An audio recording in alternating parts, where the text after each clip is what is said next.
సామర్లకోటలో ఉలిక్కిపడ్డ ప్రజలు. Dog squad, clues team బృందాలతో పోలీసులు దర్యాప్తు.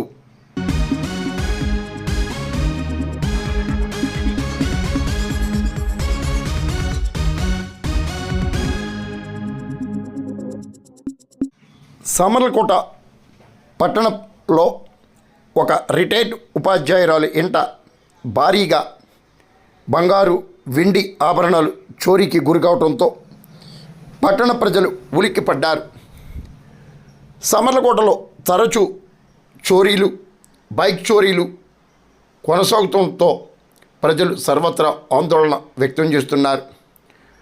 రిటైర్డ్ ఉపాధ్యాయురాలు లక్ష్మీదేవి ఒక వివాహ వేడుక నిమిత్తం బ్యాంకు నుండి ఆభరణాలు తీసుకురాగా అనంతరం అత్యవసర పని మీద కుమారుడు వద్దకు చేరుకుంది.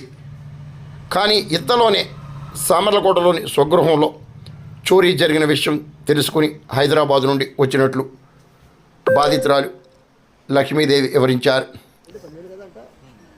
పట్టణంలో నడిబొడ్డున ఈ చోరీ ఘటన చోటు చేసుకోవడం పట్ల ప్రజలు సర్వత్రా ఆందోళన వ్యక్తం చేస్తున్నారు. సర్కిల్ ఇన్స్పెక్టర్ కృష్ణ భగవాన్ ఆధ్వర్యంలో పోలీసులు దర్యాప్తు చేపట్టారు.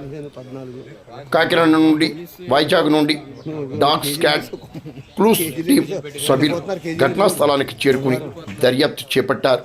పెద్ద ఎత్తున వెండి, బంగారు ఆభరణాలు చోరీకి గురైనట్లు బాధితురాలు లక్ష్మీదేవి వివరించడం ప్రాధాన్యతను సంతరించుకుంది. లక్ష్మీదేవి, నేను రిటైర్డ్ టీచర్ని. మేము అమ్మటివారి తోటలో ఉంటున్నాం. నేను మొన్న పెళ్ళికి వద్దామని బ్యాంకులో లాకర్ తీసుకుని బ్యాంకులో బంగారం తీసుకున్నాను. ఇంటికి కొంత మెళ్ళో వేసుకుని పెళ్ళికి వచ్చాను. 250 గ్రాముల వరకు ఇంట్లో పెట్టుకుని బంగారం వచ్చాను. ఇంకా వెండి అవన్నీ ఉన్నాయి. కొన్ని 4 రోజుల్లో పెళ్లి నుంచి వెళ్ళిపోదాం అనే ఉద్దేశంతో ఇంక మళ్ళీ బ్యాంకు లాకర్లో పెట్టలేదు. ఇప్పుడు నేను వచ్చేసరికి ఇవాళ దొంగతనం జరిగినాక మళ్ళీ వద్దామనేసరికి జ్వరం వచ్చేసి ఇంక రాలేకపోయాను. హైదరాబాద్లోనే ఉంటున్నాను. ఇప్పుడు ఇవాళ పొద్దుట మీ ఇంట్లో దొంగతనం జరిగిందని ఎస్ఐ గారు ఫోన్ చేసి ఇవన్నీ వివరాలు అడిగారు. 250 గ్రాముల వరకు ఉంటుంది అనుకుంటున్నాను బంగారం. వెండేది ఎంతో కేజీ 2 కేజీలు అలా ఉంటుంది వెండి. ఇవి నావి కొంచెం పరిశోధన చేసి అవి ఇప్పిస్తారని కోరుతున్నానండి. అంతే.